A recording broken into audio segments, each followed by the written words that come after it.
Hello friends, welcome to my channel LTS English. आज हम इस वीडियो में बात करेंगे सरोजिनी नायडू की poem the flute player of Vrindavan की। सरोजिनी नायडू का जन्म 1879 में हुआ था और इनकी डेथ 1949 में हुई थी। ये एक इंडियन फेमस पोइट हैं। इन्हें नाइटिंगेल ऑफ इंडिया के नाम से भी जाना जाता है। इनके फेमस वर्क हैं the souls player, village song, the Purdah Nashin. Sarojini Naidu Shri Krishna की भक्त थी। इस पोएम में उन्होंने श्री कृष्ण के लिए अपने फीलिंग्स को एक्सप्रेस किया है।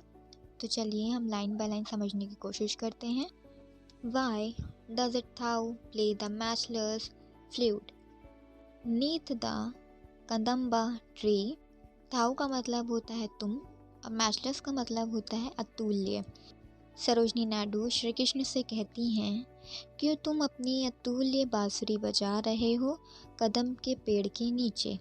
And wound my idly dreaming heart with poignant melody। मेरा दिल जो अधूरे से सपने देख रहा है उसे क्यों घायल कर देते हो अपनी इमोशनल मधुर राग से। So where thou goest I must go, my flute player with thee। ताकि जहाँ तुम जाओ वहाँ मैं तुम्हारे पीछे पीछे आऊँ, मेरी बांसुरी बजाने वाले। सरोजिनी नायडू इस स्टैंजा में क्वेश्चन कर रही हैं, तुम क्यों अपनी मधुर बांसुरी से मेरे दिल को घायल करते हो। उस सवाल में एक सवाल और कर रही हैं, कहीं तुम ऐसा इसलिए तो नहीं करते हो ताकि जहाँ तुम जाओ मैं भी वहाँ तुम्हारे पीछे आऊँ।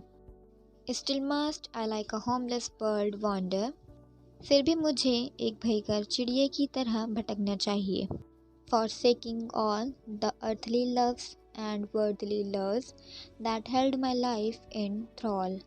Forsaking का मतलब है त्याग करना, loves का मतलब है लोभ, thrall का मतलब है गुलाम। मुझे सारी earthly love को त्याग कर देना चाहिए और दुनिया की लालच देने वाली चीज़ों का त्याग कर देना चाहिए जिसने मुझे बांध कर रखा है। And follow answering the magical flute call. और पीछा करना चाहिए तुम्हारी जादुई बांसुरी की आवाज़ को जो मुझे बुला रही है। उसका जवाब देने के लिए मुझे उसका पीछा करना चाहिए। उस मधुर बांसुरी की आवाज़ सुनकर पोइट को लगता है कि एक बेघर चिड़िया की तरह दुनिया की लालच को त्याग करना चाहिए और उस आवाज़ का पीछा करना चाहिए। To Indra's golden flowering groves. Indra के सुनहरे फूलों वाले उपवन में। Where streams immortal flow. जहाँ अमर झरने बहते हैं। और to sad Yama's silent courts. या दुखी यमराज के दरबार में। इंगल्फेड इन लैम्पलेस वो। जो दरबार बिना रोशनी के दुख से घिरा है। Where the subtle flute I hear, beloved I must go. जहाँ मैं तुम्हारी मधुर बांसुरी की आवाज़ सुनूं, परम प्रिय मुझे वहाँ पहुँच जाना चाहिए। इस स्टैंजा में पोइट कहती हैं, इंद्र के सुनहरे फूलों वाले उपवन में या दुखी यमराज के दरबार में, जहाँ भी मैं तुम्हारी आवाज़ सुनूं वहाँ मुझे जाना चाहिए। No peril of the deep or height shall daunt my winged foot.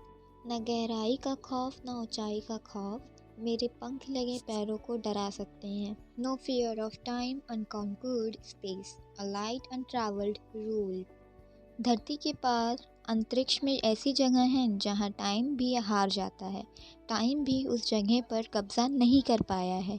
Poet कहती हैं, ना ही उस जगह का डर जहाँ टाइम अपनी जीत न कर पाया हो, ना ही उस जगह का डर जहाँ रोशनी ने अभी तक यात्रा नहीं की है। Impede my heart that pants to drain the nectar of thy flute। Poet कहती हैं, मेरे दिल को इन जगहों का डर नहीं रोक सकता है जो तुम्हारे बांसुरी की रस को पीने की चाहत रखता है। पोइट श्री कृष्ण को हर जगह फॉलो करना चाहती हैं, इसलिए वो कहती हैं, मुझे रस को पीने से कोई डर नहीं रोक सकता। अगर वीडियो अच्छी लगी हो तो लाइक, कमेंट एंड शेयर करना ना भूलें। अगर चैनल को अभी तक सब्सक्राइब नहीं किया है तो जल्दी से सब्सक्राइब कर दें।